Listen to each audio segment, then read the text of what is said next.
sommes aujourd'hui le vendredi 20 juillet et je vous retrouve du parc Phantasialand. Et donc en fait cette semaine j'aurais vlogué tous les jours sauf hier. Donc on est dans un parc allemand qui s'appelle Phantasialand comme je l'ai dit. Là on a déjà fait 4 attractions. Une première attraction, je vous aurais montré, je vous aurais mis les images de l'essai de l'attraction. C'était un roller coaster assez violent, sans réel looping en fait, juste des retournements. Puis on a fait le pendant de la tour de la terreur mais qui était juste vraiment intérieur. Et là on sort d'une attraction d'eau, donc c'est pour ça que j'ai mon kawaii avec le sac qui était caché dedans, puisque clairement on est sorti de là trempé. Il y a même des espèces de cabines à l'extérieur qu'il faut payer pour genre 2,50 € pour pouvoir sécher en fait. Donc voilà, donc je vais vous emmener avec moi aujourd'hui et du coup c'est parti. Donc là on est dans une partie un peu plus jungle, tout à l'heure on était dans une partie un peu plus Chinatown. Donc voilà.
C'est dommage cette grue en plein milieu à chaque fois.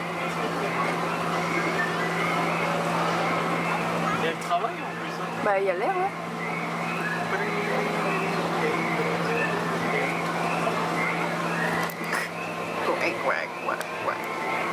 C'est des grenouilles. C'est un gluten. Non là en bas c'est des grenouilles. Là. C'est un gluten.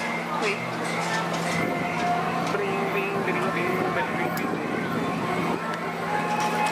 Ça va être quoi là alors? Il y avait encore une petite attraction dedans. Non, Easter Flying Lunch Coaster. Je sais pas ce que c'est.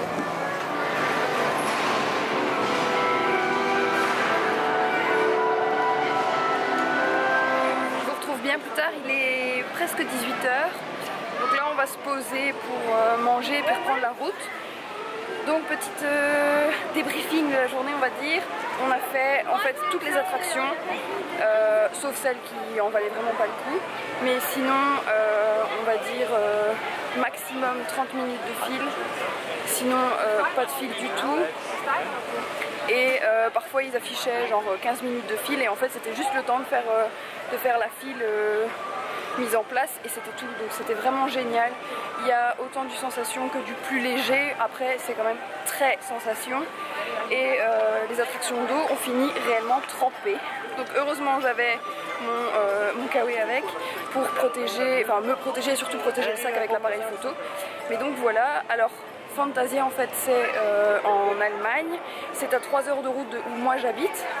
Donc pour quelqu'un qui habite en France c'est quand même assez loin, mais franchement ça vaut le détour. Si vous avez une fois l'occasion, il faut venir absolument. Donc voilà, j'espère vraiment que ce vlog vous aura plu. N'hésitez pas à me dire dans les commentaires si vous connaissiez ce parc, si vous êtes déjà venu ou non. Et puis je vous dis à très bientôt pour un prochain vlog et je vous fais plein de bisous.